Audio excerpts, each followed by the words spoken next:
Bom dia, pessoal.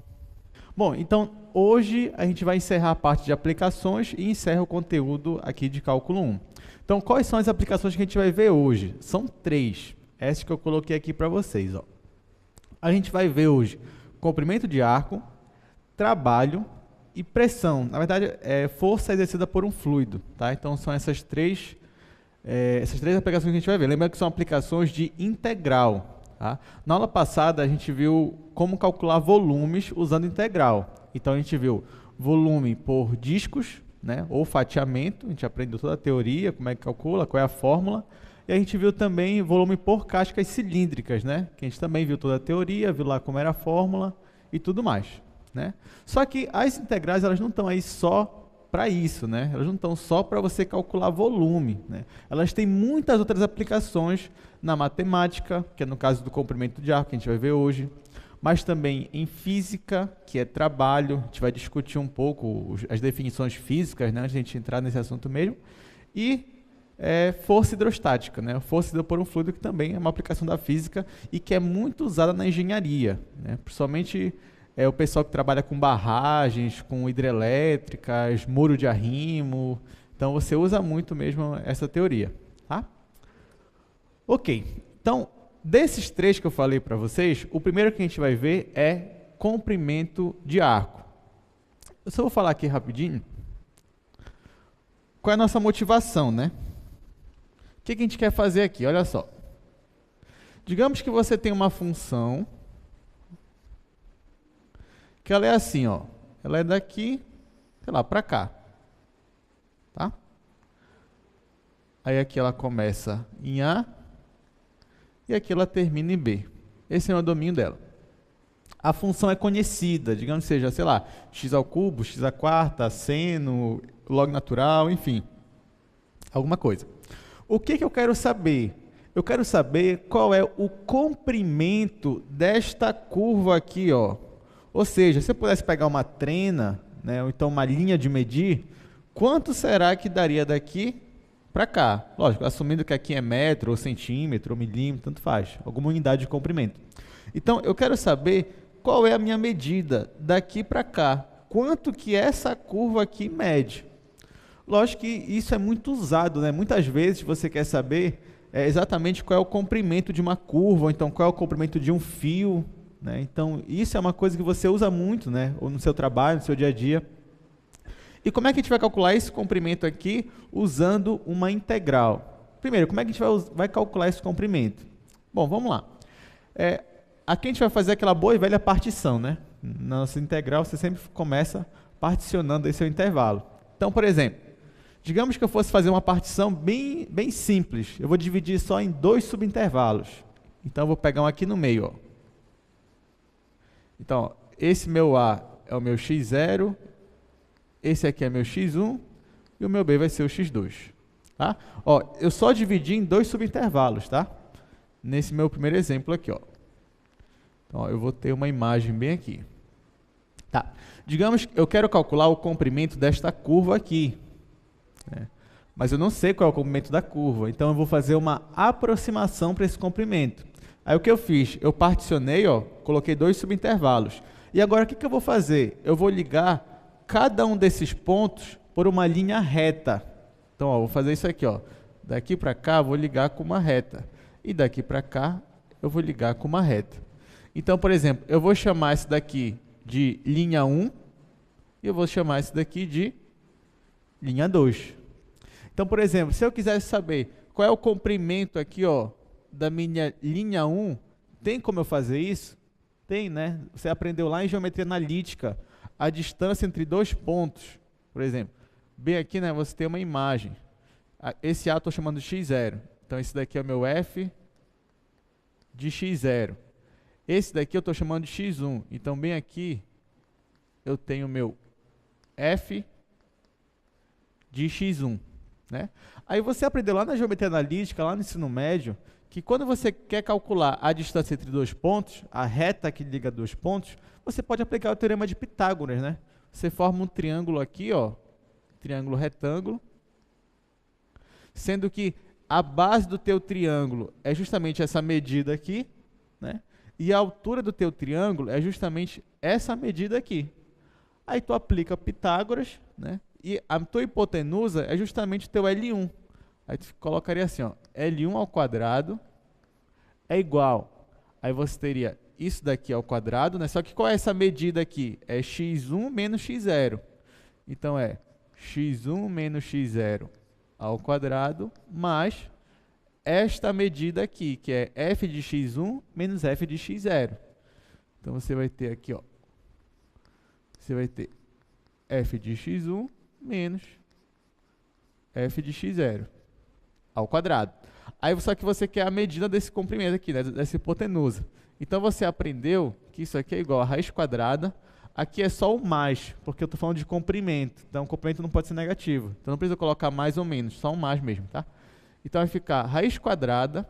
Só que o que é x1 menos x0? É um ΔX, né? Então vou colocar assim, ΔX mais, o que é f de x1 menos f de x0? É um ΔY. Aqui ao quadrado e aqui, ó, ao quadrado. Ok? Então assim você tirava o comprimento de uma reta. Né? Aí o que eu vou fazer? Eu vou pegar o comprimento desse, calculando desta forma aqui, vou calcular o comprimento do L2, também usando Pitágoras, e depois eu vou somar L1 com L2. Então, o meu comprimento que eu quero achar, que é o comprimento da minha curva, vai ser o comprimento desse mais o comprimento desse. Só que, claro, isso daqui que eu estou fazendo é uma aproximação. É óbvio, né, que se você somar o comprimento L1 com o comprimento L2, não vai dar exatamente o comprimento que eu quero achar, que é essa curva aqui que está de amarelo. Né? Mas isso é apenas uma aproximação. Só que quanto melhor eu faço a minha partição, quanto mais fina ela for, mais vai se aproximar, né, da curva que eu quero. Tá, então aqui eu só fiz com 2 subintervalos para a gente entender primeiro essa minha teoria aqui. Agora bora fazer com n subintervalos. Então, ó, vou apagar aqui, vou fazer de novo o nosso desenho. Agora eu vou dividir em mais subintervalos. Aqui é o meu A, aqui é o meu B. Digamos que a minha curva seja daqui para cá. Tá? Aí o que eu vou fazer agora? Ó? Eu vou dividir em vários subintervalos aqui. Como referência, eu vou pegar esse intervalo aqui, que eu vou chamar de xi menos 1, e esse daqui é o meu xi. Ou seja, é daqui, ó, para cá. Digamos que eu queira calcular apenas esse pedaço de uma curva aqui, que eu vou chamar de pedaço I. Né? Ó, eu vou ligar esses pontos aqui, ó. Ó, perceba que quanto mais eu faço uma partição, mais essas minhas retas, né, se aproximam da minha curva mesmo, né, do comprimento da curva que eu quero achar. Então aqui, ó, eu vou chamar isso aqui de LI. Então, como é que eu vou calcular LI? Eu vou calcular por essa fórmula aqui usando Pitágoras. Né?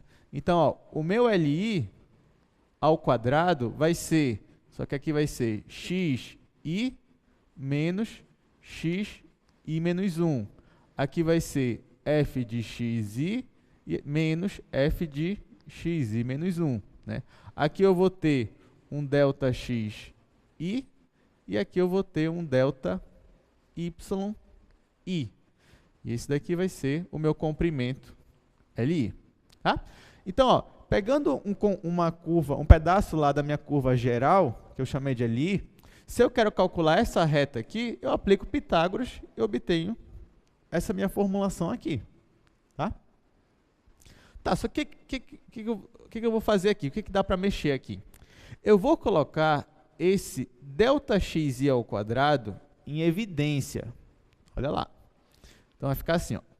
Então, se eu quero saber o comprimento LI, ele é igual a raiz quadrada, aí eu vou colocar o ΔXi aqui, ó, ao quadrado, eu vou colocar em evidência. Então, aqui vai ficar 1 mais ΔY ao quadrado sobre ΔXi ao quadrado. Deixa eu colocar um colchete aqui que fica melhor para dividir. Tudo isso aqui, ó, raiz quadrada.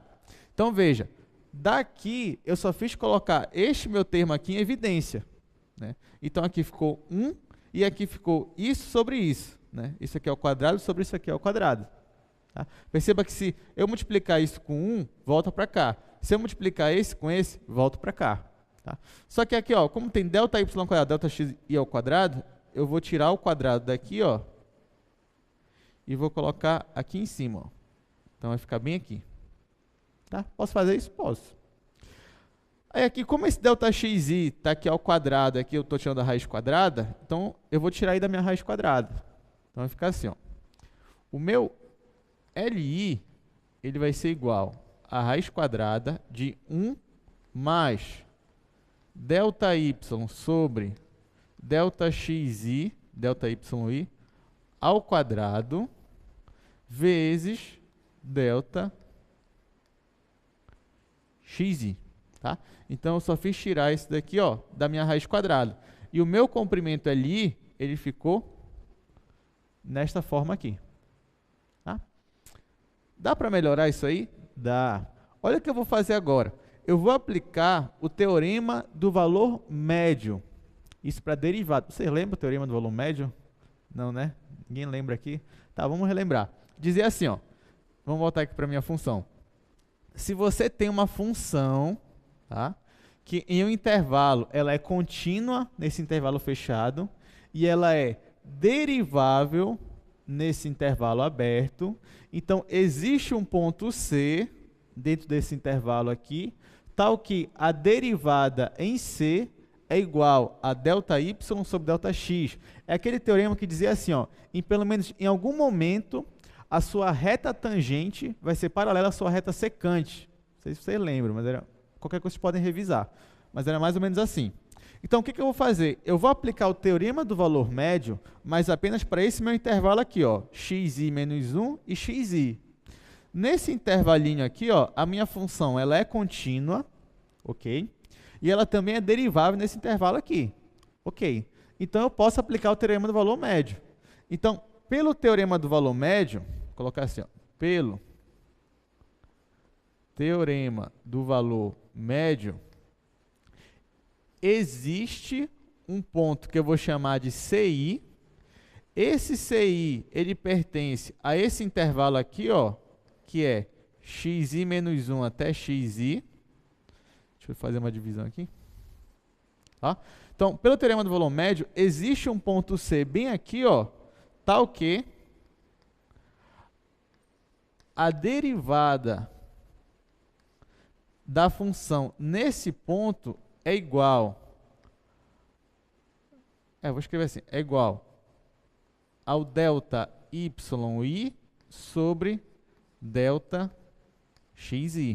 Então, ó, pelo teorema do valor médio, existe um ponto nesse meu intervalo aqui, tal que a derivada nesse ponto é igual a f de xi menos f de... Cadê? Eu escrevi f de xi menos f de xi menos 1, só que isso é ΔYi, sobre xi menos 1, que isso aqui é ΔXi. Tá? Então, pelo teorema do valor médio, existe um ponto nesse intervalo aqui, tal que a derivada desse ponto é igual a essa minha fração aqui, que é justamente a fração que está bem aqui, ó. Tá vendo? Então, se a minha função ela é contínua e ela é derivável, então eu posso calcular esse comprimento aqui, Li, desta forma. Ó. O Li vai ser raiz quadrada de 1 mais, em vez de eu escrever assim, eu vou escrever derivada da minha função nesse meu ponto CI. Aqui, ó, ao quadrado, tira a raiz quadrada e aqui vai ser ΔXi. Ok? Então, daqui para cá, eu só fiz aplicar o teorema do valor médio. Então, o teorema do valor médio diz... né, que em pelo menos um ponto do meu intervalo, se a função satisfaz aquelas condições lá, então em pelo menos um ponto do intervalo, a derivada vai ser justamente o coeficiente da reta secante. Só que quem é o coeficiente da reta secante? ΔY sobre ΔX. Tá? Então, eu substituo isso aqui por isso daqui. Tá, só que não esqueça, isso daqui que eu estou fazendo é o comprimento para apenas um pedacinho. Né? Olha aqui a minha função. Ela era tudo isso daqui. Eu calculei o comprimento só para esse pedacinho aqui. Tá, mas como é que eu vou saber o comprimento todo? Ora, o comprimento todo vai ser a soma de cada pedacinho, ou seja, em cada pedacinho eu vou aplicar essa fórmula aqui, né? Então, quem vai ser meu comprimento total? Ó? O meu comprimento total, uma aproximação para ele, né? Vou até colocar assim, ó, uma aproximação para o meu comprimento vai ser o somatório I indo de 1 até N desse meus LI.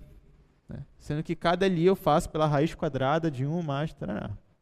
Né? Ok. Só que o que acontece se eu tender N para infinito? Se eu tender N para infinito, né? Ou seja, se eu tiver infinitos subintervalos, o meu Δx for cada vez menor, então vai coincidir. A soma aqui de cada reta vai ser justamente a minha curva. Né? Vamos olhar aqui no nosso desenho rapidinho. Ó, quanto mais fina for a minha partição, se ela tender ao infinito, as retas elas vão ficar tão pequenas que elas vão coincidir com a minha curva. Isso aqui que eu estou fazendo é o mesmo raciocínio da integral de Riemann.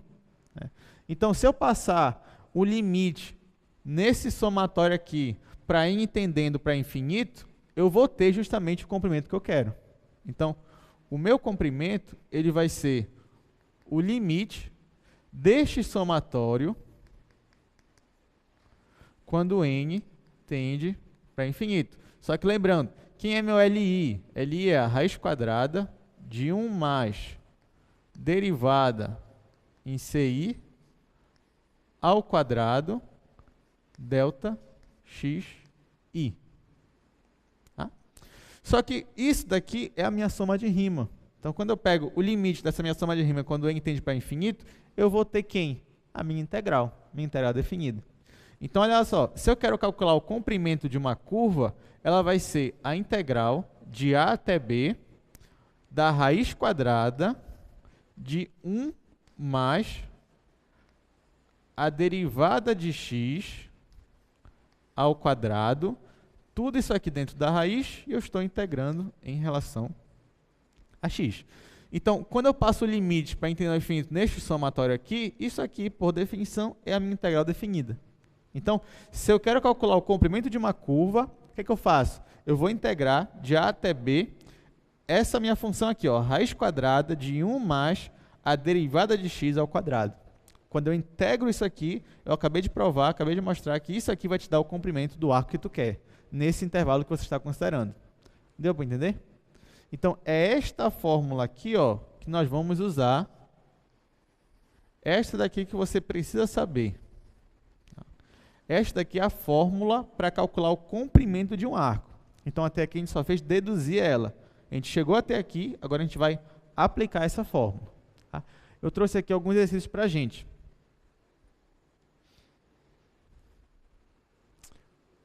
Ó, por exemplo, se eu quisesse calcular o comprimento desse arco aí, né? Aí o que eu faço? O que a gente fez agora? Divide em vários pontos, faz retas e calcula as retas, né? Então, ó, no final, lógico que a sua função ela tem que ser derivável, né? Nesse teu intervalo. E o comprimento da curva vai ser esse daqui. Né? A derivada dela tem que ser contínua. Então, o comprimento do seu arco vai ser o que a gente acabou de deduzir. Ou seja, o primeiro passo, se você quer saber o comprimento do arco, é você derivar a sua função. Deriva ela e depois joga nessa fórmula aí. Aí você vai ter o comprimento do seu arco. Tá? Exemplo, vamos lá. Encontre o comprimento de arco dessa curva y é igual a 2x mais 1, sendo x está indo de 1 até 4. Tá? Então, vamos lá. A minha função é 2x mais 1. A minha função é 2x mais 1 e o meu x está nesse intervalo de 1 até 4. Ok, ele quer que eu encontre o comprimento desta curva aqui.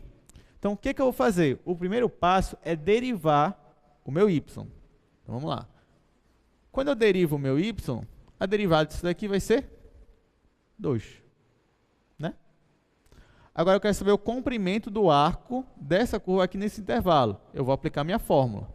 Então, o comprimento vai ser a integral, neste intervalo aqui, ó, de 1 até 4, da raiz quadrada de 1 mais a derivada de y ao quadrado.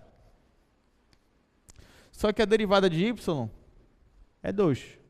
Então, isso aqui vai ficar integral de 1 até 4 raiz quadrada de 1 mais 2 ao quadrado dx, né? Porque a derivada de y aqui é 2, então aqui vai ficar 2 ao quadrado. 2 ao quadrado é 4, mais 1 é 5. Isso aqui é raiz de 5. Só que raiz de 5 é constante, né? Então ela pode sair da minha integral. Então, ó, o meu comprimento vai ser raiz de 5 vezes a integral de 1 até 4 dx. Qual é a integral disso daqui? É o x. Então, isso aqui vai ser raiz 5, x indo de 1 até 4. Então, isso aqui vai ser raiz de 5, substitui x por 4 e subtrai de x por 1. Ou seja, o comprimento desse arco aí vai ser 3 raiz de 5. Aqui eu coloco unidade de comprimento, né? Aí pode ser milímetro, pode ser metro, pode ser centímetro. Então, esse arco aí, ó, o comprimento dele é 3 raiz de 5. Só que, nesse caso aqui, dava para eu fazer sem a fórmula? Dava, né? Bastava você desenhar essa sua função aqui, ó, 2x mais 1. Bora desenhar ela aqui. Como é a sua função? Já que é 2x mais 1, quando o x for 1, ela vai ter o valor 3. Então, marca o ponto aqui, né? E quando o x for 4, ela vai ser 9. Então, digamos que 9 seja bem aqui. Então, ó, a sua função ela é assim, ó. Então, nesse caso aqui, ó, essa aqui é a tua função, 2x mais 1. Nesse intervalo que ele pediu, de 1 até 4. Então, se eu quiser saber o comprimento dela, eu não precisaria usar a integral, né? Mas porque nesse caso, ela já é uma reta. Aí o que eu poderia fazer aqui? Pitágoras direto, né? Isso aqui é um triângulo retângulo. Então, esse meu comprimento aqui, ele ia ser raiz quadrada desse aqui ao quadrado. Só que é esse comprimento aqui? 4 menos 1. Então, vai ficar 4 menos 1 ao quadrado, mais esse comprimento aqui ao quadrado. Mas quem ele é? 9 menos 3. Então, vai ficar 9 menos 3 ao quadrado. Então, isso aqui daria raiz. Isso aqui é 3 ao quadrado, que é 9, mais 6 ao quadrado, que é 36. Ou seja, isso aqui daria raiz de 45. E o que é a raiz de 45? Raiz de 45 é a mesma coisa que 9 vezes 5, né? Só que 9 tem raiz, né? Então, tiro 9 daqui, ó. Raiz de 9 é 3. Então, isso aqui ia dar 3 raiz de 5, unidade de comprimento. Tá? Então, pronto. Nesse caso aqui, como eu já tinha uma reta, eu não precisaria da minha fórmula, né? Bastava usar o teorema de Pitágoras direto, né? Só que, claro, que a fórmula é muito mais geral que usar aqui o teorema de Pitágoras, né? Já que isso aqui só funcionaria porque a minha função é uma reta, mas para qualquer outra curva assim, mais suave assim, né? Que tem uma curva mais acentuada, eu já não poderia usar isso daqui, né? Claro, eu uso isso daqui para demonstrar aquela minha fórmula, mas direto mesmo eu usaria logo aquela fórmula da integral. E veja que deu o mesmo resultado, né? Então, só que, claro, o outro jeito é mais elegante, né? Você usou uma integral para resolver. Aqui não, aqui você usou basicamente o que você aprendeu no ensino médio, então não tem muita graça, né? Tá, agora vamos para o exemplo que não daria para você resolver assim. Olha esse daí agora, esse é legal. Enquanto o comprimento de arco da curva y é igual a log natural da secante. Você vai falar assim, professor, não sei nem desenhar isso daí. Calma, você não precisa desenhar para saber o arco. Basta você já tem a fórmula, né? Então, vamos logo fazer pela fórmula. Ó, o seu y, ele é log natural da secante de x. E o seu x agora, ele está entre 0 e π sobre 4. Ok, vamos lá. Então, o primeiro passo é você derivar, já que na fórmula você trabalha com a derivada. Então, ó, quando você deriva isso daqui, isso aqui é uma função composta, né? Regra da cadeia. Vai derivar o log natural. A derivada do log natural é 1 sobre o que está aqui dentro. Então, vai ficar 1 sobre a secante vezes a derivada do que está aqui dentro. Ou seja, vezes a derivada da secante. Qual é a derivada da secante? Qual é a derivada secante? Derivada secante, derivada secante, secante, tangente, secante, tangente. Então, ó, a derivada da secante é secante, tangente. Então, vai ficar secante, tangente, dividido aqui por essa secante, né? Então, ó, você pode cortar esta com esta. Isso aqui não é zero, porque o seu intervalo é esse daqui. E aí vai sobrar só a sua tangente, né? Então, ó, a derivada de y é a tangente. A derivada dessa função aqui é a tangente. Então tá. Só que eu quero saber o comprimento da curva, né? Do meu arco lá. Então, o comprimento vai ser integral, neste intervalo aqui, ó, de 0 até π sobre 4, de raiz quadrada de 1 mais a derivada de y ao quadrado, e eu estou integrando em relação a x. Tá? A derivada de y eu já vi que é a tangente. Então, ó, isso daqui vai ser integral de 0 até π sobre 4, raiz quadrada de 1 mais, como isso aqui é tangente, então vai ficar tangente ao quadrado. Eu estou integrando em relação a x. Tá? E agora, o que eu vou fazer? Eu tenho alguma identidade trigonométrica para aplicar aqui? Tenho, né? Qual é? 1 mais tangente ao quadrado é igual a secante ao quadrado. Isso aí. Tá. Eu vou pegar lá o primeiro quadro, para a gente ter mais espaço. Então, você já sabe que 1 mais tangente ao quadrado é a secante ao quadrado. Não esqueça disso, tá?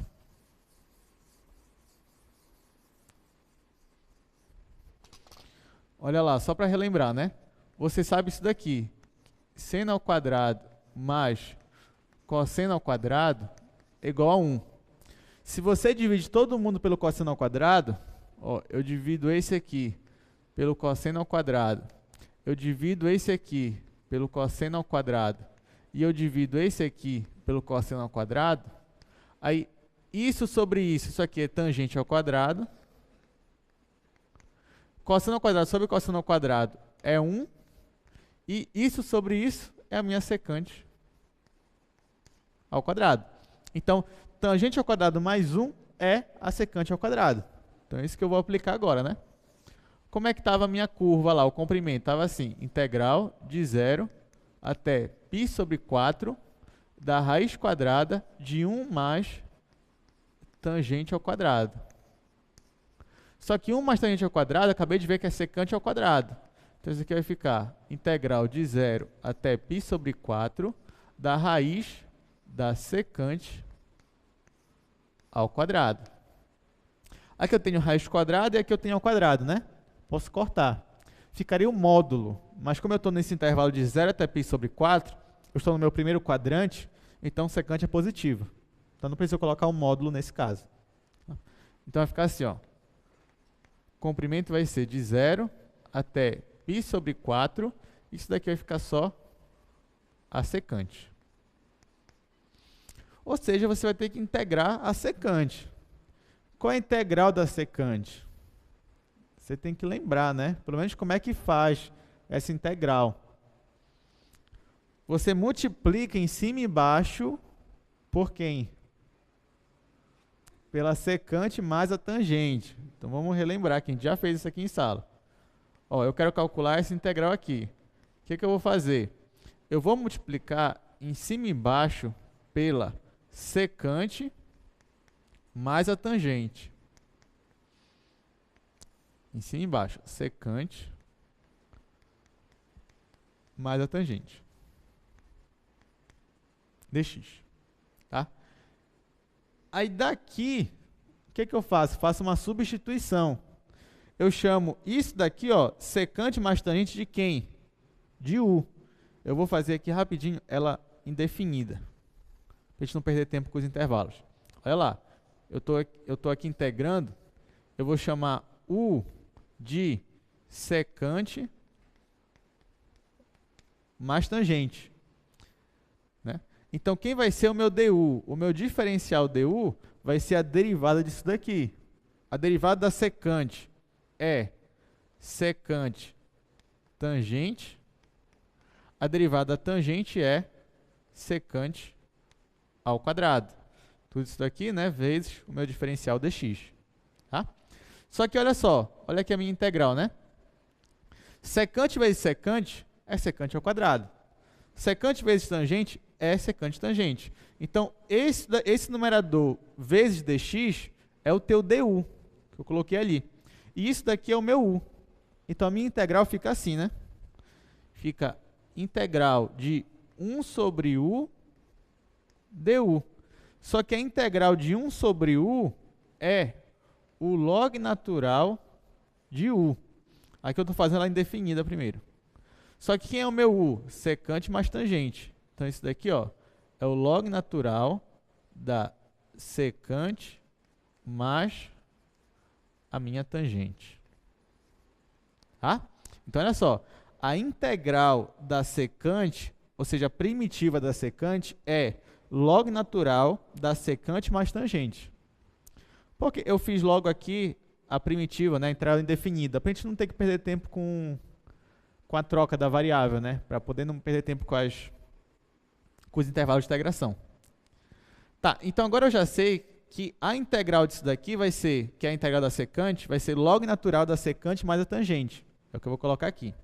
Então, isso daqui é igual ao log natural da secante mais a tangente. Isso aqui a gente já fez em sala. Na aula que a gente estava trabalhando, acho que foi a primeira aula, acho que integração por substituição, se não me engano. Tá, aí eu estou integrando, ó, de 0 até π sobre 4. Então, o que falta fazer aqui? Eu vou substituir o x aqui pelo π sobre 4 e vou subtrair, quando eu substituo x, por 0. Então, isso daqui vai ser log natural da secante de π sobre 4 mais a tangente de π sobre 4 menos o log natural. Agora, substituo x por 0. Vai ficar secante de 0 mais tangente de 0. Ok? Tá, vamos com calma. Quanto é a tangente de 0? Quanto é a tangente de 0? É 0, né? Tangente de 0 é 0. Quanto é a secante de 0? É 1. Tudo bem. Tá, então aqui vai ficar log natural de 1. Quanto é o log natural de 1? É 0. Log natural de 1 é 0. Tá? Log de 1 na base B é 0.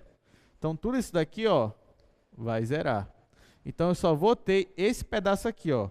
Então, o meu comprimento, ele vai ser o log natural. Π sobre 4 equivale a que ângulo em graus? 45 graus. Quanto é a secante de 45 graus? Quanto é o cosseno de 45? Vamos lá. Raiz de 2 sobre 2. A secante é o inverso, né? Então, vai ficar 2 raiz de 2. Mas, quanto é a tangente de π sobre 4? É 1. Ó, a resposta poderia terminar aqui, mas dá para melhorar, né? Eu vou racionalizar aqui, ó. Multiplicar a raiz de 2 em cima e embaixo. Então, isso aqui vai ficar log natural da raiz de 2 mais 1. Né? Porque quando eu multiplico em cima e embaixo, eu vou cortar esse 2 com esse 2. Então, a minha resposta final é essa, ó. O comprimento dessa curva aí é log natural de raiz de 2 mais 1. Eu vou colocar unidade de comprimento. Ok? Deu para entender? Então, ó, basicamente, é você saber a sua fórmula, né, do comprimento que a gente deduziu aqui em sala. Tem a função, você deriva ela e aplica na fórmula. Basicamente, não tem muito mistério numa questão dessa, né? Claro, a gente só resolveu 2 exercícios hoje aqui em sala, mas vocês têm muito exercício para treinar, somente agora, sexta-feira, vai ser a aula de monitoria de vocês, né? Lá vocês vão treinar bastante isso daí também. Lá tem muita questão de comprimento de arco. Então, mesmo que o monitor não faça todas, que não vai dar para fazer, que é muitas, mas você mesmo pode fazer. Tá? Ok, vamos passar então para a nossa próxima aplicação. Nossa próxima aplicação é o trabalho.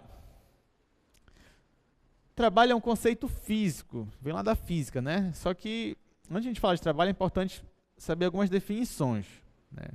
Para você entender o que é trabalho, você tem que entender o que é energia, né? Porque trabalho está vinculado com energia. Tá? Se eu fosse perguntar a vocês o que é energia, o que vocês iam me responder? Energia. Não, porque energia é uma palavra assim, muito usada, né? Mas se você pedir para alguém definir o que é energia, não é tão fácil, né? Me dê uma definição aí formal de energia. É difícil, né? Professor, energia, eu como, eu ganho energia. Né? Basicamente isso. Tem um gerador, ele gera energia. Tá, mas o que é energia? Então, se vocês forem ver lá no Halliday, né, que normalmente é um livro que a gente usa aqui na universidade, ele explica, né, que é difícil você ter uma definição formal de energia, mas assim, em termos bem técnicos, você pode entender energia como se fosse o estado ou situação de um objeto dentro de um sistema. Então, por exemplo, se você tem um objeto dentro de um sistema que ele está parado, por exemplo, pense que tem essa caneca aqui, ó. Ela é meu objeto, está dentro do meu sistema. Ela está parada. Então, já que ela está parada, ela tem uma certa energia, porque ela está numa situação diante de um sistema. Se de repente eu aplico uma força nela, ela começa a andar, então a situação dela já não é mais a mesma, porque antes ela estava parada. Agora ela passou a andar, ela passou a se mover. Então eu digo que a situação desse objeto dentro do sistema mudou. Quer dizer o quê? Que a energia desse objeto aqui mudou ou variou conforme o tempo passou e aconteceu alguma coisa aqui nesse sistema. Tá?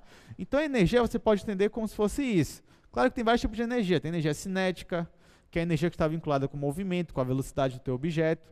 Tem a energia potencial, né? Quando você tem um sistema em que você tem objetos que exercem forças uns sobre os outros, você pode definir uma energia potencial. Aí tem energia potencial elástica, energia potencial elétrica, tem a energia potencial gravitacional, né? Então, enfim, não dá para a gente dar uma aula aqui de energia, porque a gente não tem tempo, né? E não é esse nosso objetivo hoje. Né? Mas da feita que você entende mais ou menos o que é energia, você vai entender o que é trabalho. Porque trabalho é transferência de energia. Tá? Entenda isso.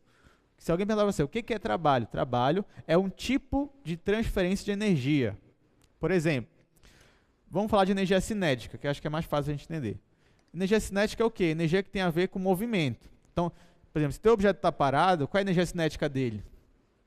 É zero, porque a velocidade dele é nula. Se o teu objeto começa a andar, ou seja, ele começa a ganhar velocidade, então ele começa a ganhar energia cinética. Quanto maior a velocidade do teu objeto, maior a energia cinética dele. Então, você define energia cinética como mv² sobre 2. Tá? Então, por exemplo, olha só. Esta caneca aqui ela está parada. Eu vou aplicar uma força nela. Ó. Vou aplicar uma força. Quando eu aplico uma força nela, o que acontece? Ela começa a andar. Ou seja, ela começa a ganhar velocidade. Então, antes, ela não tinha energia cinética. Da feita que eu apliquei a força, ela passou a ter energia cinética. Ou seja, eu transferi energia cinética para essa caneca. Ela não tinha energia cinética. Da feita que eu apliquei uma força, eu transferi energia para ela. Então, realizar trabalho é você transferir energia. Nesse caso aqui, ó, eu estou transferindo energia cinética para a minha caneca. Então, eu estou realizando um trabalho nela.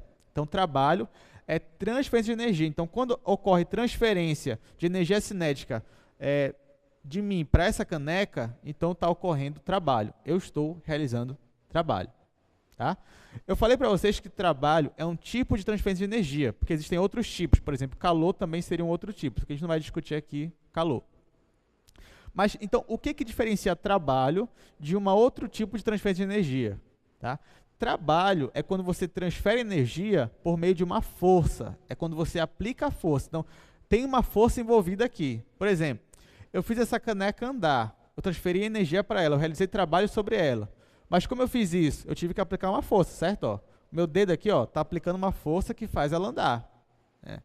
Então, já que eu estou transferindo energia por meio de uma força que eu estou aplicando, então eu digo que esse tipo de transferência é trabalho. Tá? Então, trabalho é quando você transfere energia por meio de uma força, aplicando uma força sobre aquele objeto.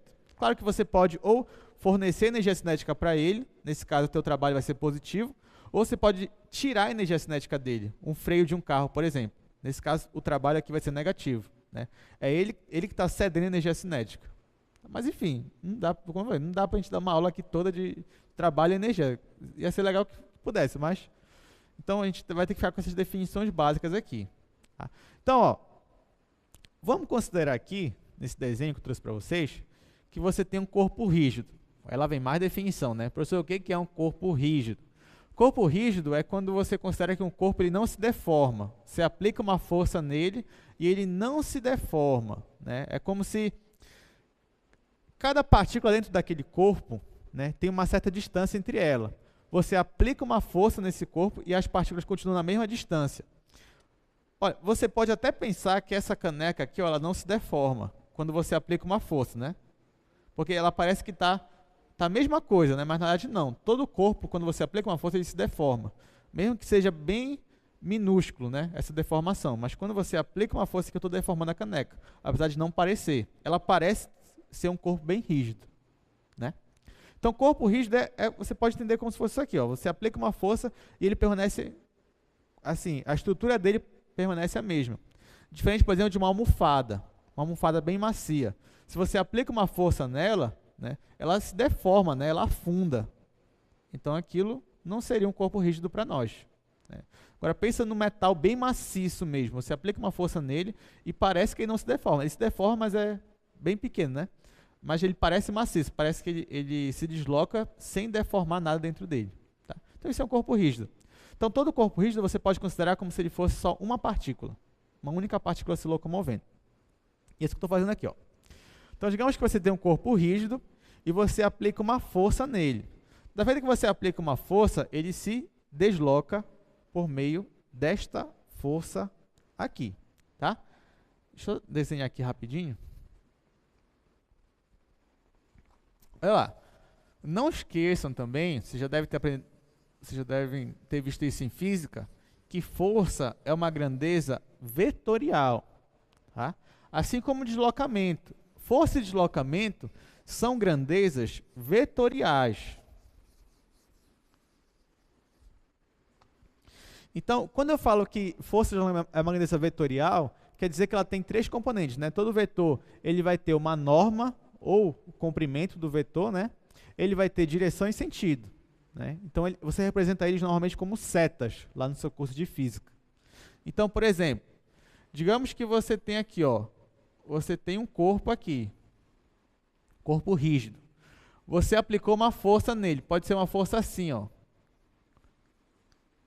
Essa força que você aplicou fez ele se andar para a direita, fez ele se deslocar. Então, digamos que ele se deslocou daqui até aqui, por exemplo. Ou seja, você aplicou uma força nele e ele, com essa força que você aplicou, ele se deslocou daqui para cá, até esse ponto aqui. Ok? Nesse caso aqui, ó, o que você fez? Você transferiu energia para ele, né? Ele estava parado, quando você aplicou a força, ele começou a andar, andou até aqui. Então, você realizou trabalho sobre esse corpo aqui.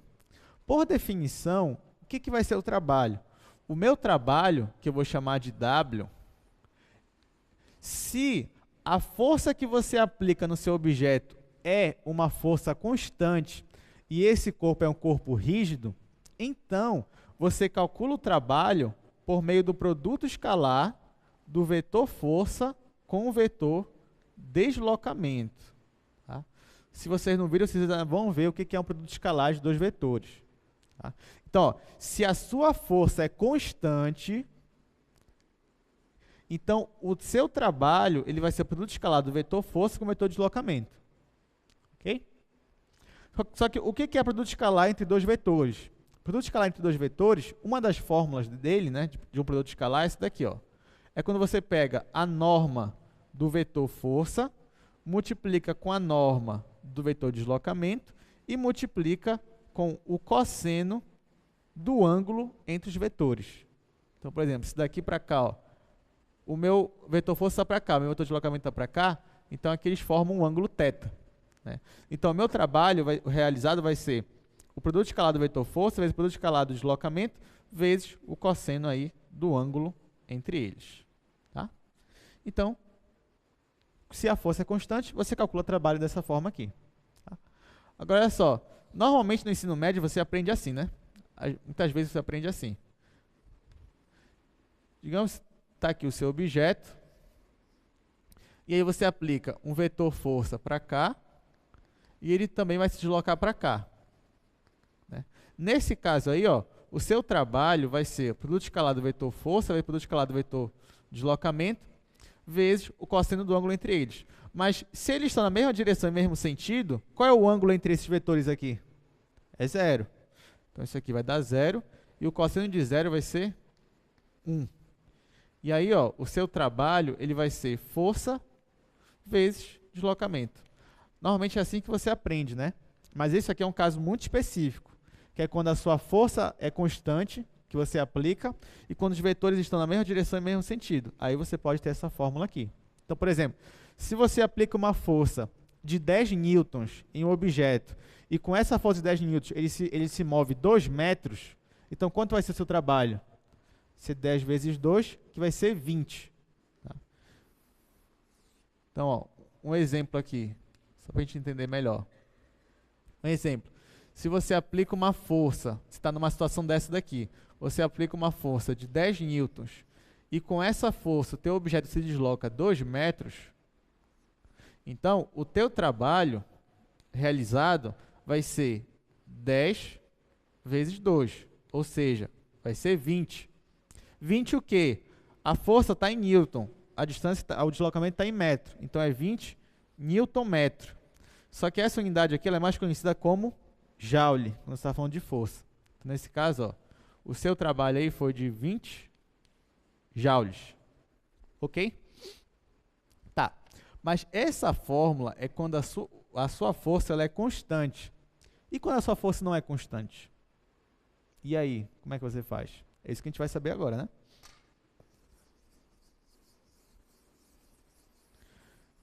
Então, se você tiver uma situação que a força está variando, sei lá, eu estou aplicando uma força de 20, aí de repente eu aumento para 30, depois eu diminuo para 10 newtons, depois eu fico com uma força nula, depois eu volto para 15 newtons, tá entendendo? Então eu estou variando a força que eu estou aplicando. Nesse caso, tem como eu calcular o trabalho, já que a minha força não é constante? Vamos ver, né? Então, olha só. Eu vou fazer aqui um gráfico. Esse gráfico ó, vai ser do meu vetor força em função da minha posição do meu objeto. Então, ó, ele vai deslocando e conforme ele vai se deslocando, eu vou alterando a minha força que eu estou aplicando sobre ele. Então, digamos que eu estou aplicando eu desloquei ele da posição A até a posição B. Então, na posição A, eu comecei a aplicar uma força aqui até chegar na posição B. Quando chegou na posição B, eu estava aplicando uma força aqui. Então, ó, nesse caso aqui, digamos que a minha força variou assim. Tá? Lembrando que isso aqui é a posição. Então, conforme ele ia mudando de posição, eu ia variando a força que eu estou aplicando sobre ele. Tá. Eu quero calcular o trabalho. Como é que eu vou fazer? Adivinhe, né? Eu vou fazer uma partição no meu intervalo. Eu vou dividir ele em vários subintervalos. Então, ó, vou dividir aqui em vários subintervalos. Tá? Aí, digamos ó, que bem aqui eu vou chamar de xi menos 1 e aqui eu vou chamar de xi. Tá? Então, ó, o xi menos 1, nessa minha posição, eu estava aplicando uma força aqui. Nessa posição, eu estava aplicando uma força aqui. Tá? Eu vou calcular uma aproximação. Eu quero saber o seguinte: qual foi o trabalho realizado para deslocar meu objeto desta posição para essa? Então, eu não vou trabalhar com todo aqui primeiro. Eu vou trabalhar pedacinho por pedacinho. Então, eu quero saber qual foi o trabalho realizado para deslocar meu objeto daqui para cá. Esse trabalho aqui eu vou chamar de WI, que é o trabalho desse pedacinho aqui só, tá? Então, ó, eu vou considerar que nesse meu intervalinho aqui, como é um intervalinho pequeno, eu vou considerar que a força nesse intervalo aqui ela foi constante. Pessoal, ela foi constante? na realidade não foi, né? Mas eu vou considerar que ela foi constante. Por quê? Eu quero aplicar a minha fórmula lá, né? Que é força vezes deslocamento. É isso que eu quero aplicar. Né? Então tá, eu estou considerando também que a minha força está no mesmo sentido do meu deslocamento, tá? Aquele cosseno lá é zero, para eu ter só força vezes deslocamento. Então vamos considerar aqui que a minha força é constante. Ora, se ela é constante, então, ela é constante, mas aqui valor, sei lá, eu vou escolher um valor aqui, eu vou escolher o xi mesmo. Vamos escolher o xi para ficar mais fácil. Então, ó, o meu trabalho vai ser F de xi vezes o meu deslocamento. Quanto foi o meu deslocamento? Foi esse pedacinho aqui, né? Só que esse pedacinho aqui, o que é? É esse menos esse, que é delta xi.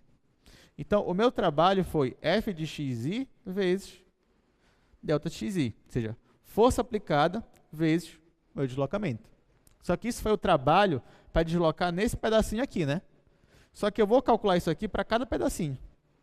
E aí, o meu trabalho total, né, que eu realizei, aproximadamente, ele vai ser esse somatório aí, ó, I indo de 1 até N desses meus trabalhos aí. Meu trabalho WI. Só que é meu trabalho WI? É esse somatório, indo de 1 até N, de F de xi, delta xi. Agora você já sabe o que vai acontecer, né? Eu tenho uma soma de rima, o que eu vou fazer? Eu vou passar o limite em tendendo ao infinito. E aí eu vou ter o trabalho que eu quero. Porque olha só, por mais que a minha força ela não seja constante, se eu separo ela aqui, ó, se eu divido ela em infinitos subintervalos, então o meu ΔX ele vai tender a zero. Se ele vai tender a zero, ele vai ser um deslocamento tão pequeno, infinitesimal, que eu posso considerar sem problema que nesse deslocamento infinitesimal a minha força foi constante. Que é como se o meu objeto nem tivesse saído do lugar. Aí nesse caso a força eu posso considerar constante. E eu posso usar essa fórmula aqui. Tá, então quem vai ser meu trabalho? O meu trabalho vai ser este somatório aqui, só que quando n tende para infinito. Meu somatório é esse aqui, indo de 1 até n, f de xi, delta xi. Só que isso aqui, por definição, é minha integral, né? Minha integral definida. Então, ó, se eu quero calcular o trabalho realizado por uma força que está variando, isso aqui vai ser integral de A até B de fx dx. Olha lá, ficou bem simples a nossa fórmula, né? Então, você pega a função força e integra no intervalo. Só. Esse vai ser o seu trabalho. Tá? O trabalho realizado. Deu para entender, gente?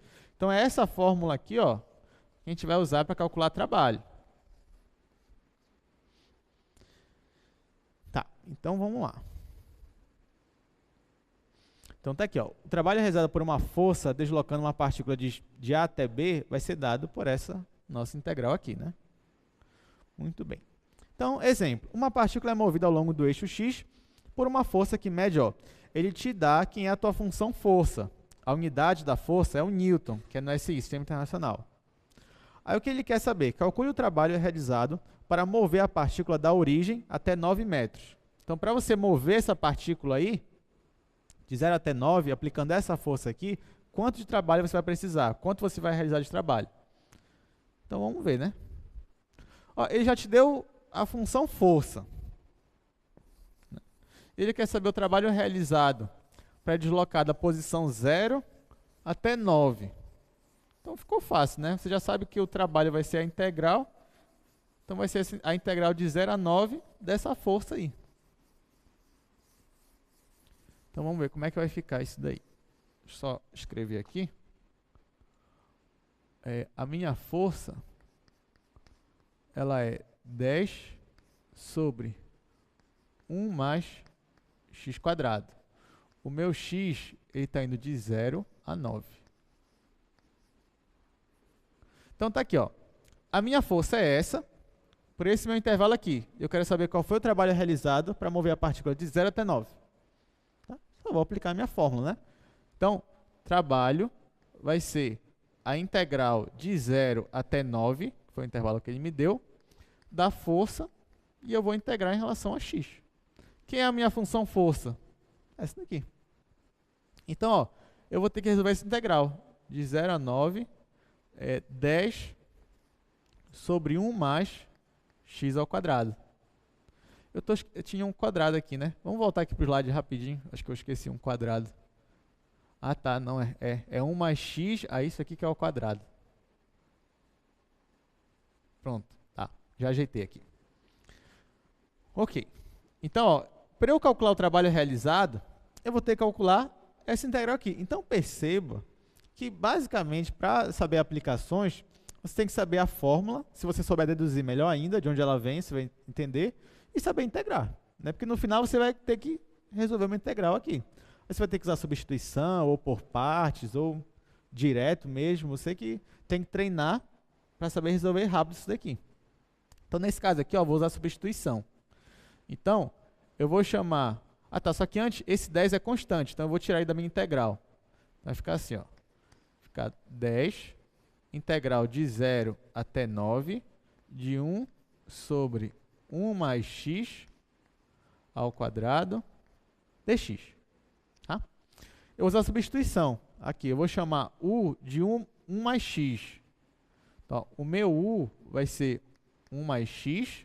Então, o meu diferencial du vai ser a derivada disso daqui, que é 1 dx. Outra, né?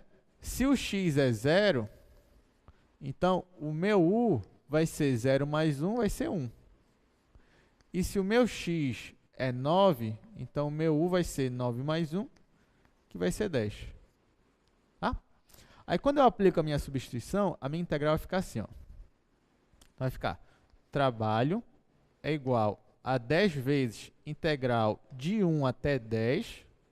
Aí aqui vai ficar 1 sobre u ao quadrado du. Não, porque 1 mais x eu chamei de u. Então vai ficar 1 sobre u ao quadrado. E dx é igual a du. Então vai ficar a integral de 1 até 10. Eu tive que mudar o intervalo de integração, né, disso daqui. Agora é só fazer. Então, ó, isso daqui é a mesma coisa que u elevado a menos 2, né? Então vai ficar u elevado a menos 2 mais 1 sobre menos 2 mais 1. Então vai ficar assim, ó. 10 vezes u elevado a menos 1 sobre menos 1. Isso aqui eu estou integrando de 1 até 10. Tá, aí esse menos 1 só vai mudar o sinal aqui do 10. Então vai ficar menos 10. E aqui, ó, u eu vou substituir por 10. Então vai ficar 10 elevado a menos 1. 10 elevado a menos 1 é 1 sobre 10. Menos u eu vou substituir por 1. Então vai ficar 1 sobre 1. Né? 1 sobre 1 é 1. Tá? Então isso aqui vai ficar menos 10 vezes... Aqui o MMC é 10. Vou colocar aqui o 10 de MMC. 10 dividido por 10 é 1. Vezes 1 é 1. 10 dividido por 1 é 10. Vezes menos 1 vai ficar menos 10. Então, ó, aqui vai ficar 1 menos 10, que é menos 9. Aqui eu já posso cortar este 10 com esse 10. Então, ó, o meu trabalho vai ser menos 9 vezes menos 1 aqui da frente. Então, vai ser 9 joules. Então, pronto.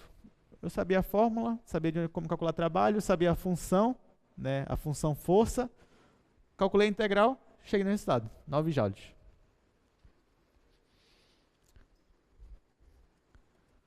Professor, está muito fácil isso daí. Vamos dificultar um pouco mais, né? Vamos, essa daí, ó. Essa daí é um pouquinho mais, não é tão mais difícil, não, porque essa daí ela tem uma sutileza, mas depois que você resolver uma questão dessa, já fica fácil para você. Olha só, diz assim: a lei de Hooke afirma que a força necessária para manter uma mola esticada x unidades, além do seu comprimento natural, é proporcional a x. E aí você tem aquela força elástica, aí você tem que a força elástica é K vezes x. K é a sua constante elástica. Isso você já viu também, né? Que é o que está aí, ó. Isto é, F é igual a K vezes x, onde K é uma constante positiva e é o que a gente chama de constante elástica da mola, né? Aí diz assim, ó, suponha que 2 joules de trabalho sejam necessários para esticar uma mola de seu comprimento natural de 30 centímetros para 42 centímetros. Quanto trabalho é necessário para esticar a mola de 35 para 40 centímetros? Tá? Então, calma lá, que essa daí ela é mais enjoada assim na interpretação dela. Mas não é difícil não, a gente vai ver aqui. Só colocar aqui as informações. Então ele me deu a função força, é Kx, ele me diz que o trabalho é igual a 2 joules para mover de 30 centímetros para 42. Aí ele quer saber qual é o trabalho necessário para mover de 35 para 40. Ah? Então, olha só. Você tem uma mola, né? Você está esticando a mola. Aí ele fala o seguinte, para você esticar a mola de 30 para 42 centímetros, foi necessário um trabalho de 2 joules. A função força é a força elástica, tá, gente? É Kx. Ele quer saber qual é o trabalho necessário para esticar essa mola de 35 para 40 centímetros. Ó, você está movendo a mola, né? Você está aplicando uma força para poder deslocar a sua mola. Então, você está realizando um trabalho aí. Tá, só que olha só. Primeira observação importante. O teu trabalho está em joule. Joule é newton-metro. Então, dentro do newton-metro, você tem 1 metro. Então, primeira observação, não é bom que as suas unidades aqui ó, estejam em centímetro, já que ele te deu o trabalho aqui em joule. Então, é importante você transformar isso aqui para quê? Para metro. Então, vamos transformar para metro isso daqui. Ó. Então, 30 centímetros é igual a quantos metros? 0,3. Então, vou colocar aqui, ó. 0,3. Colocar assim. 0,3 metros. E 42 centímetros é quantos metros? É 0,42. Então, aqui vai ficar 0,42 metros. E aqui, ó, 35 centímetros vai ficar 0,35 e aqui vai ficar 0,4.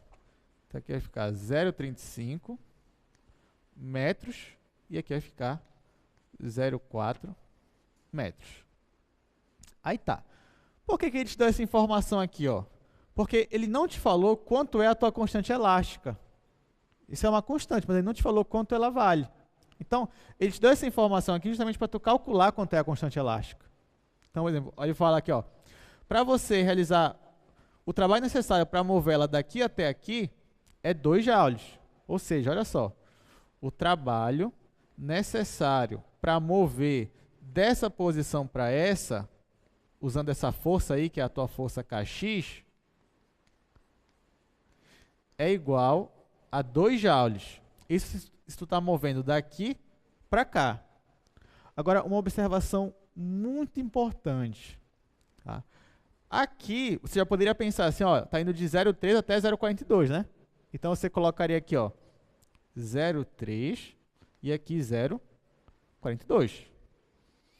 Só que tem um problema. Tá? Você tem que ver qual é a posição de referência da sua mola. Olha só, você tem aqui ó, o seu objeto, você tem aqui a sua mola. Aí digamos que essa posição aqui é a posição de equilíbrio. Se você marcar o x igual a 0 bem aqui, digamos que daqui para cá tenha, sei lá, 30 centímetros. Essa aqui é a posição de equilíbrio da mola. Então, por exemplo, se você pega ela e estica até 35, né, esse x da tua fórmula, Kx, o x é quanto você esticou. Não é a posição em relação a isso daqui, não. Tá entendendo? X é o quanto você esticou. Então, nesse caso, se você pegou essa caixa e jogou até 50 centímetros, por exemplo, você realizou um trabalho de 0 até 20 centímetros. Porque você deslocou ela 20 centímetros da posição de equilíbrio dela. Tá entendendo? Então, você tem que ver onde é que é a posição de equilíbrio da mola. Aí, vamos voltar para a questão. Lá no slide, diz assim, ó, a questão.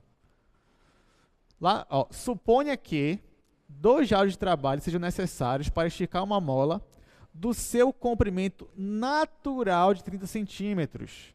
Ou seja, 30 centímetros é o comprimento natural dela. Tá? Então, a posição de equilíbrio dela é em 30 centímetros.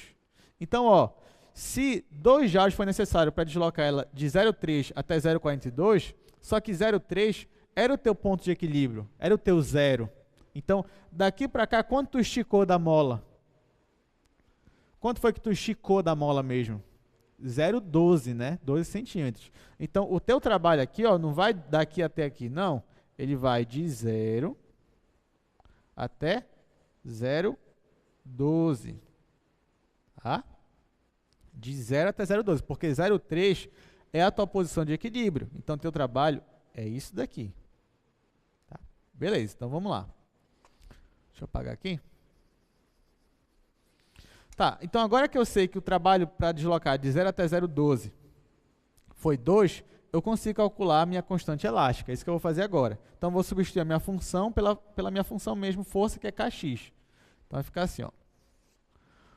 Integral de 0 até 0,12 de Kx, que é a força elástica, é igual a 2, que é o 2 joules, né? Só que K é uma constante, então ela sai da integral. Então vai ficar K. Qual é a integral de x?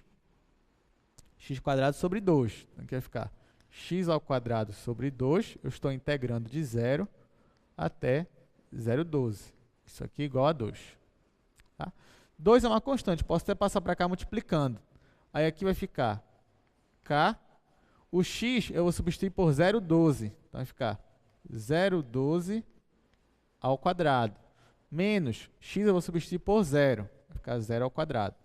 Que é igual a 4. Só peguei esses 2 e joguei para cá. Só que isso aqui é 0, né? Isso aqui é 0. Então, ó, a minha constante elástica, ela vai ser 4 dividido por isso daqui. Só que isso aqui dá para melhorar, né? Ó, por exemplo, 0,12, ele é o... Deixa eu fazer aqui. 0,12 é o quê? 12 sobre 100.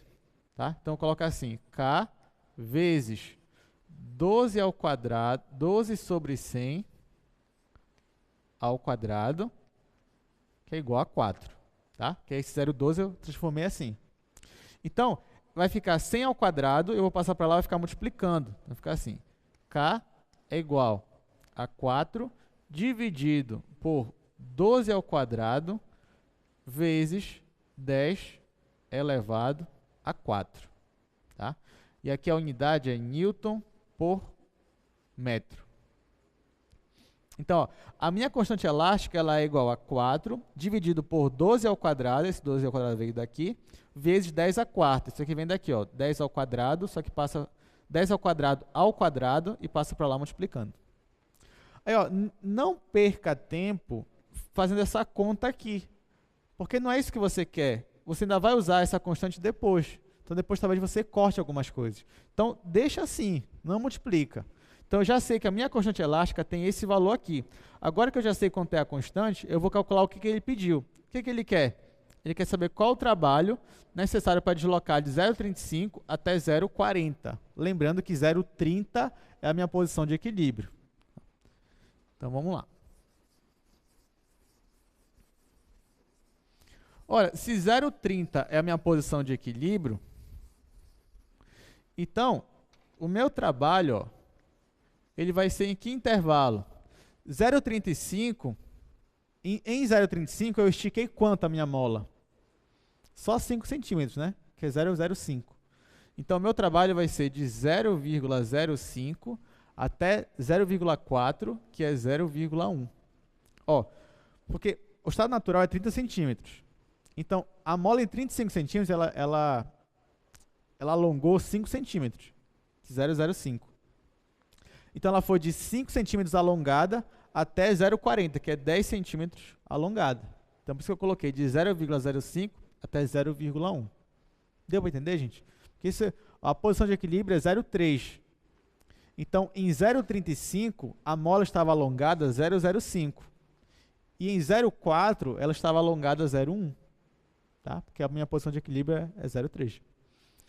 Tá, então, A minha força é a força elástica, que é Kx dx. Esse K é constante, ele sai. Vai ficar K. A integral de x, a gente já fez, é x ao quadrado sobre 2. Eu estou integrando de 0,05 até 0,1. Esse meu K eu já sei quanto ele é. Ele é isso aqui, ó. Ele é 4 vezes 10 a quarta dividido por 12 ao quadrado. Eu vou colocar aqui 12 vezes 12, que a gente pode cortar aqui alguma coisa. Aí aqui, ó, tem o x ao quadrado sobre 2, né? X eu vou substituir por 0,1. Esse 1 sobre 2 vou deixar aqui fora também. 1 sobre 2. Aí aqui, ó, vou substituir x por 0,1.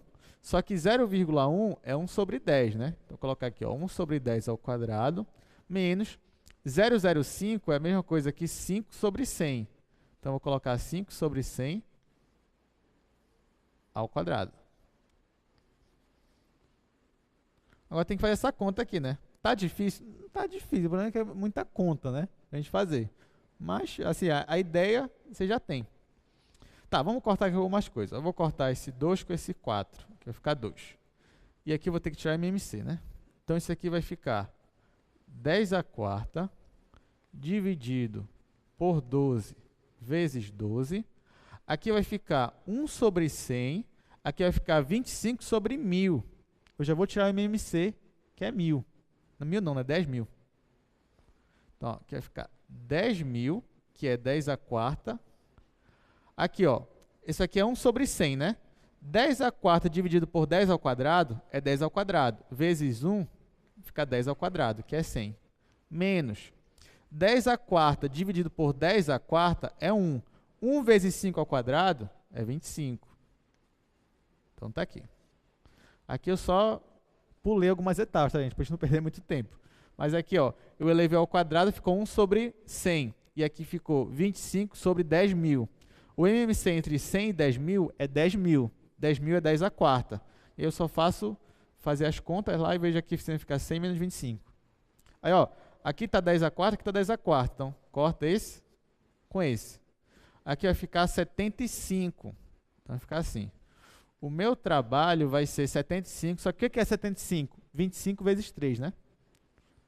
25 vezes 3 sobre 12 vezes 12. Aí eu corto esse 3 com esse 12, aqui fica 4. Então, isso daqui vai ficar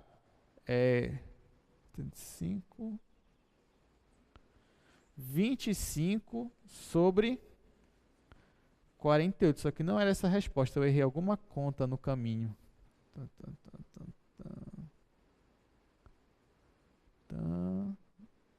12 ao quadrado.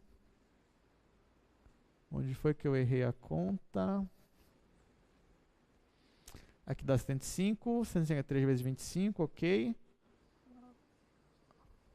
Ah, tá aqui, ó. É que bem aqui eu tinha um 2, né? Que eu esqueci de colocar ele. Então, bem aqui eu tenho um 2. E bem aqui eu tenho um 2. Tá, agora sim eu vou acertar. Aí eu corto esse 2 com esse 4, vai ficar 2. Aí 2 vezes 12, agora sim. 2 vezes 12 é 24. Então, a minha resposta, ó, é 25 sobre 24 joules. Então, eu trabalho de 1,04, alguma coisa assim, joules. Tá? Deu para entender, gente? Tá tranquilo? Essas aplicações? O professor só não vai passar uma dessas na prova, né? Que senão eu vou passar tempão nela. Calma que na prova pode até cair umas dessas aí, mas não vai ser tão trabalhosa quanto essa daí que a gente está resolvendo agora, tá? Ok, último assunto, última aplicação de hoje é esta daí, força exercida por um fluido. Bom, para você entender força exercida por um fluido, você tem que lembrar o que é pressão. Então, ó, pressão, ó, se uma força de magnitude F é aplicada a uma superfície de área A, então pressão vai ser a força sobre a área. Então, é força exercida sobre a área onde está sendo aplicada a sua força. Tá? Aqui eu quero saber qual é a força que um fluido exerce. Não precisa ser um fluido, pode até ser terra, no caso de um muro de arrimo, por exemplo. Pode até ser isso daí. Mas eu quero saber qual é a força que ele exerce. Então, vamos lá. Vamos entender um pouquinho isso daí.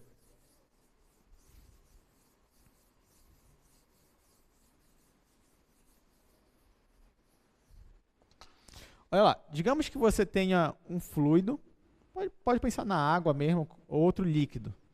Ele tem uma densidade ρ. Então, ó, vou colocar aqui. ρ vai ser massa específica ou densidade, pode entender como densidade também, massa específica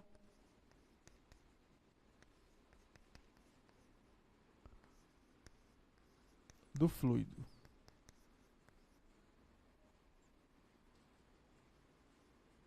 Tá? Então, o ρ vai ser a massa específica do fluido. Aí, digamos, ó, que você tem aqui, pode pensar num aquário, alguma bacia cheia desse fluido. Eu vou pegar uma placa, essa placa aqui, ó, tem área A, tá? E eu vou mergulhar essa placa deitada no fluido. Tá? Eu vou pegar essa placa e vou mergulhar ela deitada no fluido. Aí o que vai acontecer? Acima dela vai se formar o quê? Uma coluna desse fluido, né? Vamos falar em água, pode ser água.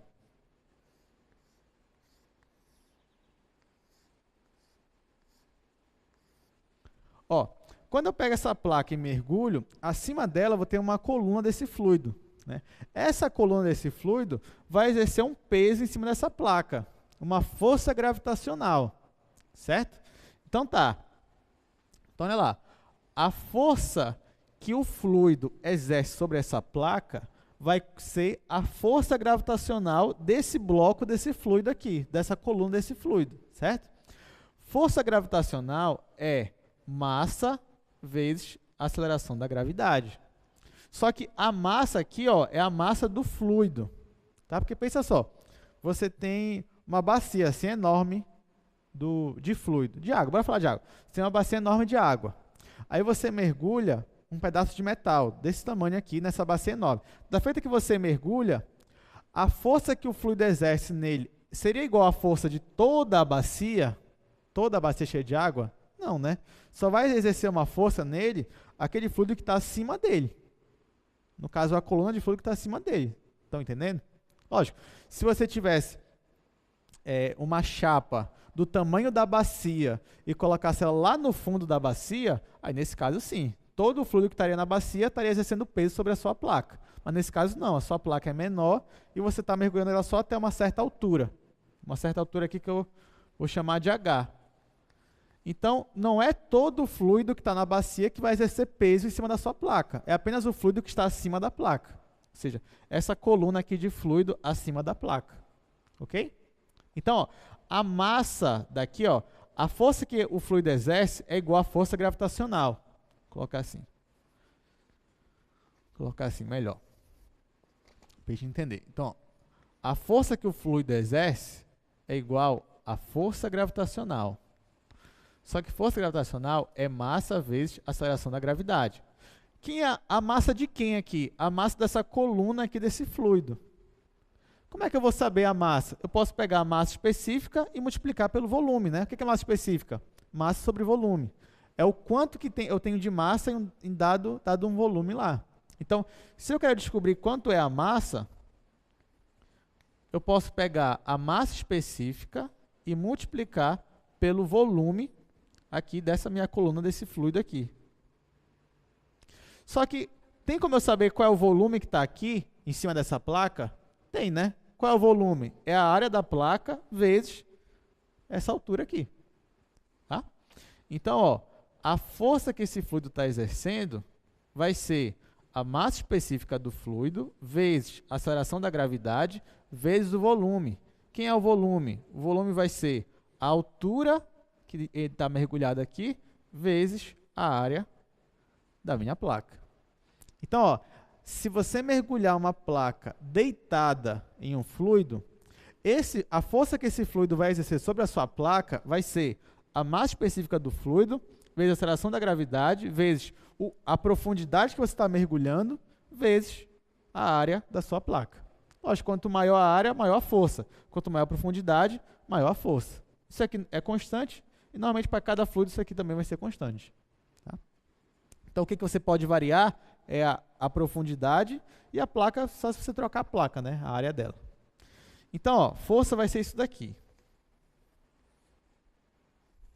Assim eu também até poderia definir a pressão, né? A pressão seria... O que é pressão? Pressão é força sobre área. Ó. Então, nesse caso aí, qual seria a pressão que o fluido exercia sobre a tua placa? Seria a força que o fluido exerce sobre a área da placa. Então, ficaria a densidade vezes a aceleração da gravidade, vezes a altura, vezes a área, dividido pela área. Aí você corta esse com esse, e aí você descobre que a pressão que o fluido exerce sobre essa placa é a massa específica vezes a aceleração da gravidade vezes a profundidade. Essa forma aqui você deve ter visto no ensino médio, né? Dessa pressão aqui, principalmente quando a gente estava trabalhando com água, força hidrostática e outras coisas. Tá, mas por que a gente está deduzindo essas coisas aqui? Ó? Porque perceba o seguinte, até aqui eu não preciso do cálculo, diferencial integral. Por quê? Porque eu já consegui deduzir, só usando as definições físicas, uma fórmula para a minha força e para a minha pressão. Só que olha só, nesse caso aqui, a força ela é constante porque toda a placa ela está mergulhada na mesma profundidade, certo? Eu peguei a placa e mergulhei ela deitada. Então, toda a placa, todos os pontos da tua placa, elas estão na mesma profundidade. Então, a força que o fluido vai exercer em cada ponto dessa placa aqui vai ser o mesmo, porque cada ponto vai estar na mesma profundidade. Só que normalmente, né, na prática, o que a gente faz? A gente não mergulha as coisas deitado, a gente mergulha em pé. Por exemplo, uma barreira, né, uma represa, alguma coisa assim. O que é? Ó? Você tem aqui um muro de arrimo, sei lá. Você tem assim um muro mais ou menos assim, né? E aqui tem terra ou água. E essa terra ou essa água, ela está exercendo uma força sobre esse muro, sobre essa represa, sobre essa hidrelétrica, e ela tem que aguentar essa força. Só que nesse caso, ó, a tua placa, né, agora, ela está em pé. E cada ponto da placa, se você olhar só na vertical, ela vai ter uma força, uma profundidade diferente, né? E eu quero saber agora, qual é a força que um fluido exerce sobre uma placa que agora está em pé? É aí que eu vou usar agora o cálculo diferencial integral. Porque quando ela estava deitada, tudo bem, né? Todos os pontos dela estão na mesma profundidade. Agora que ela está em pé, não. Dependendo do ponto que eu pegar da placa, a profundidade é outra. E aí vai ter uma força diferente. Mas no total, qual vai ser a força que isso aqui está aplicando sobre a minha placa, sobre a minha barreira? É isso que eu quero saber. Tá, para isso então, vamos usar nosso velho raciocínio aí, né? Olha lá. E não precisa ser uma placa retangular também, tá, gente? Ó, pode ser uma placa assim, tendo essa forma aqui, ó, que vocês estão vendo. Tá? Então, digamos que eu mergulhe uma coisa assim, deitada, aí nesse líquido, nesse fluido que está aí, que vocês estão vendo. Aí eu quero saber qual é a força que o fluido está exercendo sobre essa minha placa aqui. Então, perceba ó, que o meu X aqui vai ser justamente o meu domínio da minha placa, ó. Então, por exemplo, aqui onde a placa começa vai ser o meu A. E aqui onde a placa termina vai ser o meu B. Então, o X ó, é a posição da minha placa, de A até B. Claro que para cada X, a força é a mesma, né? Porque ó, se eu pegar esse X aqui, todos os pontos que estão aqui na horizontal, eles têm a mesma profundidade. Então, a força aí é a mesma. Ok? Beleza. Ó, e aqui eu mergulhei até aqui, né? Então, por exemplo, para esse ponto aqui, a profundidade dele vai ser daqui até aqui, até onde o líquido começa, tá bom? Aí, o que eu vou fazer? Ó? Eu vou fazer uma partição, né? Que bom que agora já está o desenho aqui para a gente, né? Ó, eu vou fazer uma partição. Então, ó, para cada pedacinho aqui, ó, por exemplo, eu vou pegar esse intervalo aqui, ó, eu vou ter isso daqui. Eu posso considerar, apesar de que isso daqui é uma área, que todo esse pessoal que está aqui, eles estão na mesma profundidade. Posso considerar isso. Não é verdade, obviamente, né? Porque, por exemplo, essa profundidade aqui não é a mesma dessa. Mas eu posso considerar que eles têm a mesma profundidade que essa XK estrela aqui, asterisco. Tá? Então, eu quero calcular qual é a força hidrostática para esse pedaço aqui só, para esse pedaço. Aí, o que eu vou fazer? Vamos lá. Esse pedaço eu vou chamar de FK. Já que eu dividi aí, né, ficou K.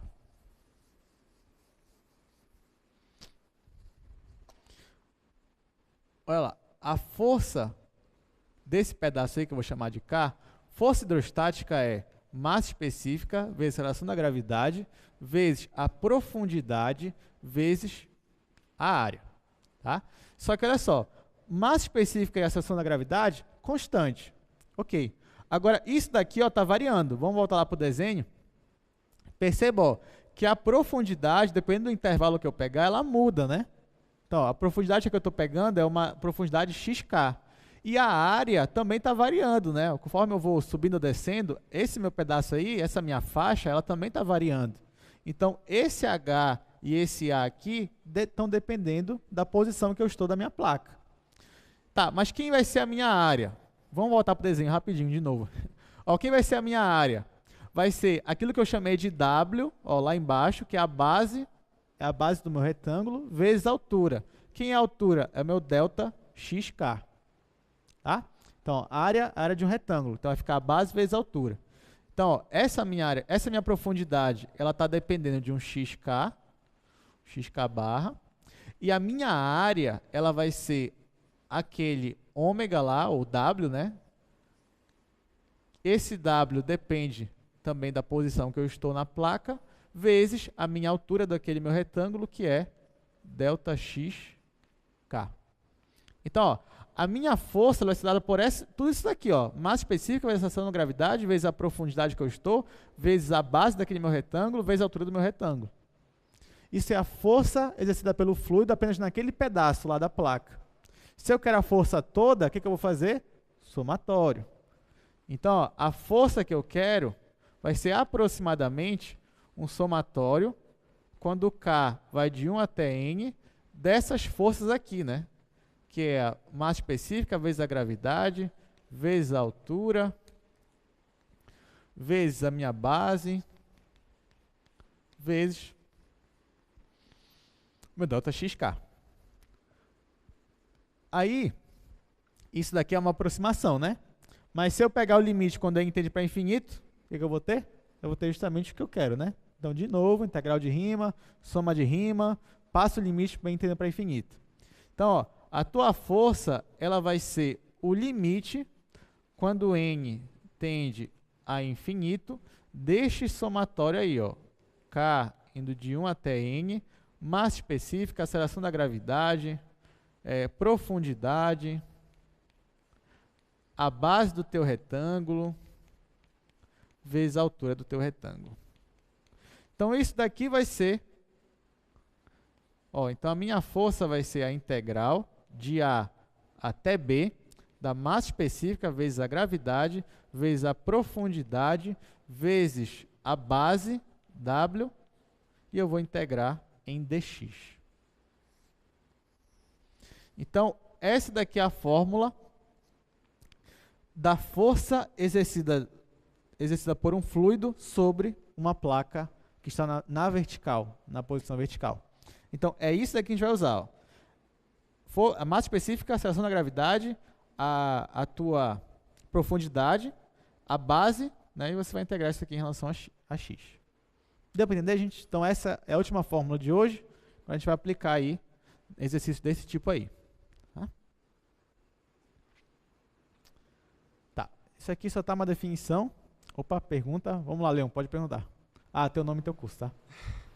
Eu sou o Leão de Civil e a minha dúvida, professor, é o seguinte, tipo, a gravidade, ela puxa para o centro de massa, né? Na situação do bloco, tipo, a gravidade estava puxando para baixo, por isso faz sentido falar que a aceleração da gravidade é igual à aceleração nesse caso, que gera força. Só que nesse caso que a gente está afundando a placa em pé, na vertical, a aceleração da gravidade não está empurrando a placa do lado, a gravidade está para baixo. Aí, tipo, por que nesse caso a força tem a aceleração como a aceleração da gravidade? Tipo, não deveria ser outra aceleração que não é da gravidade, já que a gravidade puxa para baixo e não para cá? Tá, excelente pergunta. Olha só. É porque isso daqui vem daqui, ó, Leon. Por exemplo, tu tem aqui uma placa que ela está mergulhada. Né? Por que eu estou usando a aceleração da gravidade ainda? Porque, olha só, eu estou considerando uma faixa disso daqui. Pensa numa faixa aqui, ó. Tá? Pensa nessa faixa aqui. essa faixa aqui eu estou considerando que ela tem a mesma profundidade em todos os pontos dela, que é o que eu chamei de HXK. Tá? Aí, ou seja, eu estou olhando só para essa faixazinha aqui, que ela tem a mesma profundidade. Então, ignora o resto aqui por enquanto. Então, para essa faixa aqui, quanto de fluido está acima dela? Todo esse pedaço aqui, ó. Isso aqui. Esse fluido está pesando nela. Por mais que ela esteja na vertical, mas pensa num ponto. Esse ponto bem aqui, por exemplo. Né? Só que nessa tem que usar toda uma linha. Pensa nessa linha aqui. Né? Para essa linha aqui, ó, eu tenho esse fluido exercendo uma força para baixo. Né? Eu tenho alguma coisa empurrando ela para baixo.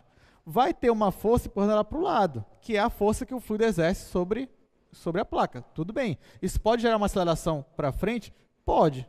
Pode também. Tanto que se o muro não for bem feito, ó, o muro pode cair. Né? Mas isso daqui, essa aceleração daqui que a gente está considerando, é para essa situação aqui.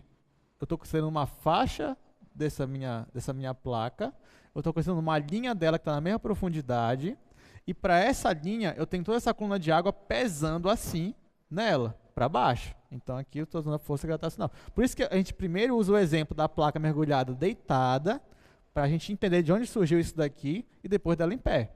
Mas claro, eu tenho uma força para baixo, sim, gravitacional, tanto que ela aparece aqui, mas eu também tenho uma força empurrando ele para o lado, que pode também gerar uma aceleração para o lado. Tá? Deu para entender? Palmas para o Leão, gente, por favor.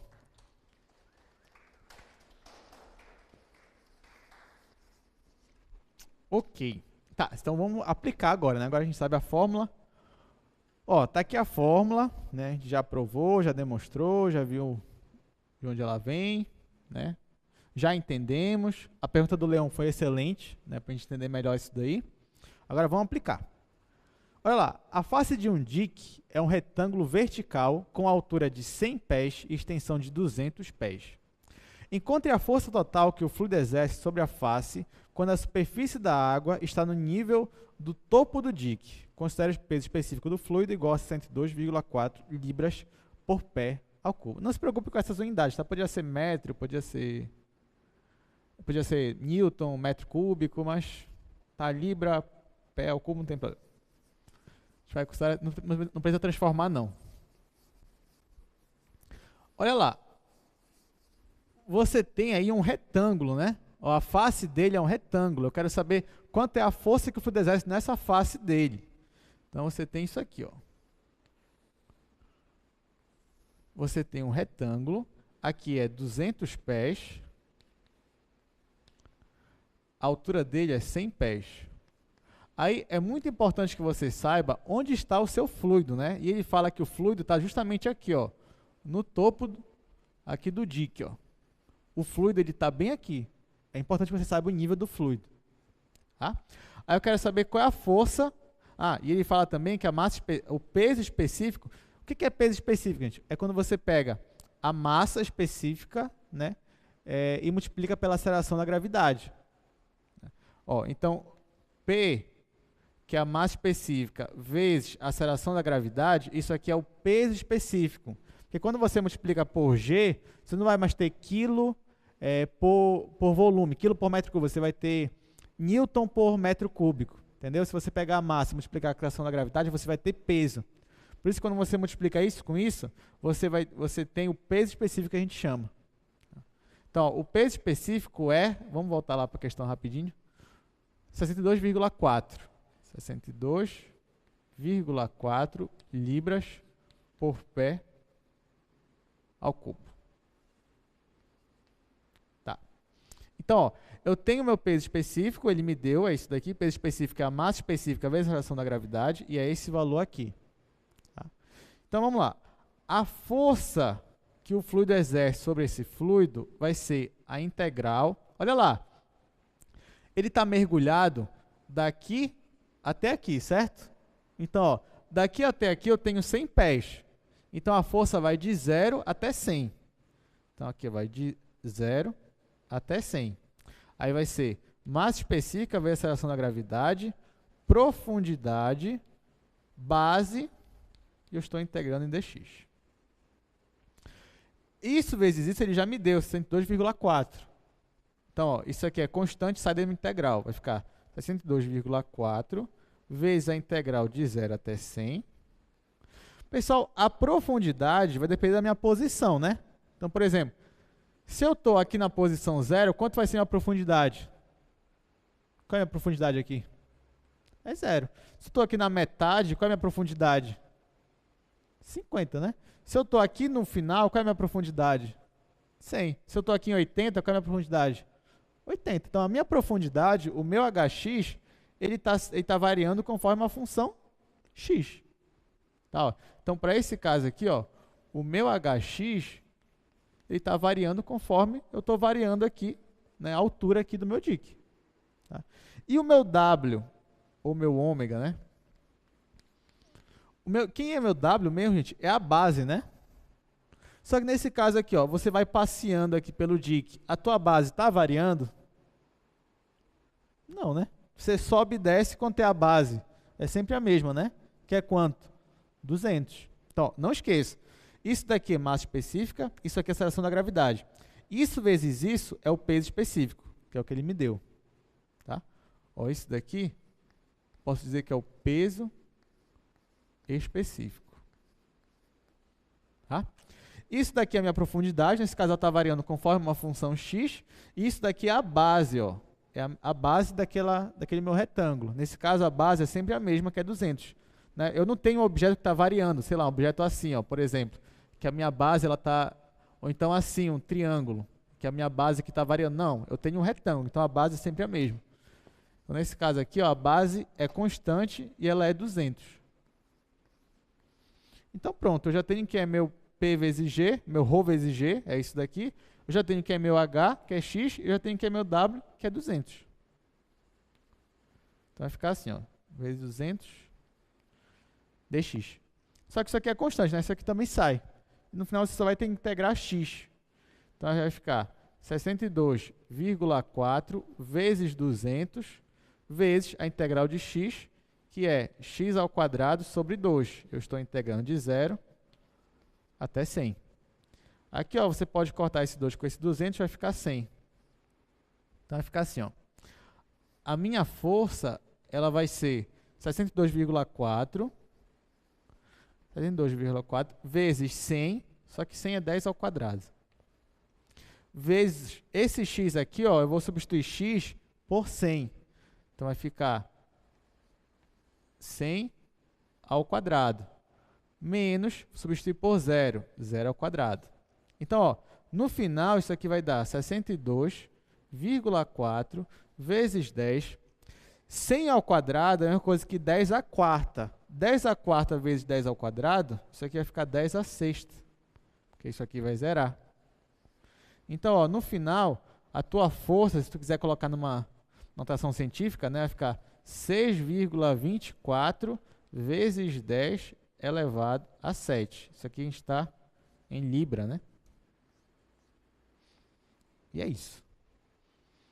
Deu para entender? Então, a gente só fez aplicar aqui a nossa fórmula. Então, nesse caso aqui de força exercida por um fluido, você tem que saber o seguinte, você tem que saber quem é a sua base, como é que está variando a sua profundidade, tem que ver se a tua base está variando e tem que ver quem é o peso específico, ou a massa específica vezes a aceleração da gravidade.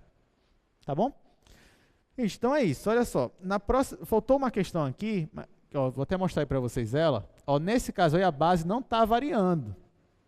E o fluido não está no topo da minha placa. Só que a gente vai resolver na próxima aula, que é a nossa revisão. Tá?